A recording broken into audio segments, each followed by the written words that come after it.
दोस्तों, कोरोना महामारी के बीच इसरो एक बार फिर से अंतरिक्ष में उड़ान भरने के लिए तैयार है। जी हां दोस्तों, इस साल का पहला सैटेलाइट नवंबर महीने में लॉन्च करने के लिए तैयार है इसरो। दोस्तों, भारत और चीन के बीच चल रही तनातनी के बीच इसरो भारत का एक और जासूस भेजने की तैयारी कर रहा है। दोस्तों, ये अंतरिक्ष से चीन की हर गतिविधि पर अपनी पैनी नजर रखेगा। कोरोना महामारी के कारण इसरो के कई मिशनों को खासा असर पड़ा है। अब तक 10 से ज्यादा मिशन इससे प्रभावित हुए हैं। लेकिन दोस्तों, अब इसरो फिर से एक बार अंतरिक्ष में उड़ान भरने के लिए पूरी तरह से तैयार है। कोरोना महामारी के बीच इसरो इस साल का अपना पहला सैटेलाइट नवंबर के महीने में प्रक्षेपित करने के लिए पूरी तरह से तैयार है। वहीं दोस्तों, इसरो के प्रमुख के सिवान ने कहा कि भारत ने 59 देशों के साथ 250 दस्तावेजों पर हस्ताक्षर किए हैं। ये भारत की क्षमताओं को आगे बढ़ाने के लिए और अन्य अंतरिक्ष इच्छुक देशों की मदद करने के लिए भी है। उन्होंने कहा कि अंतरिक्ष प्रौद्योगिकी क्षेत्र में भारत का प्रमुख सहयोग रूस, अमेरिका, फ्रांस, जापान और इजराइल के साथ चल रहा है और भविष्य की परियोजनाओं पर विस्तार से काम चल रहा है। दोस्तों, के सिवान इंटरनेशनल एस्ट्रोनॉटिकल कांग्रेस 2020 के पूर्ण सत्र में बोल रहे थे।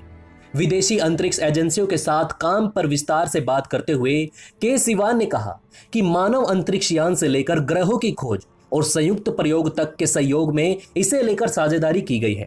उन्होंने कहा, हमारे पास NASA ISRO synthetic aperture radar NISAR उपग्रह है और हम उपग्रह डेटा साझा करने के लिए संयुक्त रूप से भूवैज्ञानिक सर्वेक्षण के साथ काम कर रहे हैं। फ्रांस एक प्रमुख साझेदार है और हमने 2 संयुक्त उपग्रह मेगाट्रॉपिक और सराल लॉन्च किए हैं और रिटायर्ड मिशन अभी तक चल रहा है।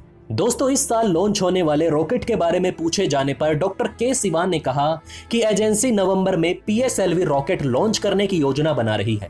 यह इस साल का पहला प्रक्षेपण भी होगा, क्योंकि कोरोना वायरस के कारण लगाए गए लॉकडाउन की वजह से इसरो में प्रक्षेपण प्रभावित हुए थे। भारत की अंतरिक्ष गतिविधियां देश के विभिन्न हिस्सों के केंद्र पर फैली हुई है।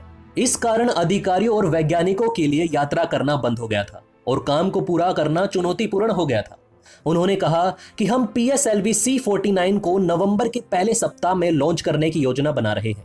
इसके बाद सभी मिशनों को योजना बनाई जाएगी। के सिवन के अनुसार भारत का मानव अंतरिक्ष यान कार्यक्रम मजबूत हो रहा है, जिसमें रूस द्वारा अंतरिक्ष यात्रियों को प्रशिक्षित किया गया है और फ्रांस द्वारा प्रदान की गई महत्वपूर्ण चिकित्सा प्रौद्योगिकी है। हालांकि कोविड-19 के कारण गगनयान परियोजना में थोड़ी देर हो सकती है। उन्होंने कहा कि गगनयान के लिए हमने शुरू से अगस्त 2022 तक लॉन्च का लक्ष्य रखा था, लेकिन अब लक्ष्य में थोड़ा बदलाव करना होगा। हम चीजों को हासिल करने के लिए अन्य अंतरिक्ष उत्पादक देशों की मदद लेने की कोशिश कर रहे हैं। दोस्तों, आपको बता दें कि इसरो दिसंबर में अपना पहला नया rocket small satellite launch vehicle यानी कि SSLV लॉन्च करने की योजना भी बना रहा है। बड़ी मोटर और ठोस ईंधन वाली बूस्टर मोटर की जांच के लिए आवश्यक प्रशिक्षण नवंबर में किया जाएगा। इसरो के अनुसार इसका लॉन्च भी PSLV C49 की उड़ान के बाद श्रीहरिकोटा के पहले लॉन्च पैड से ही होगा।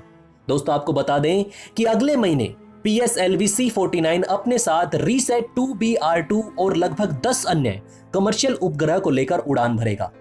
दोस्तों, भारत की इस जीत पर आपका क्या कहना है, हमें कमेंट बॉक्स में जरूर बताइएगा।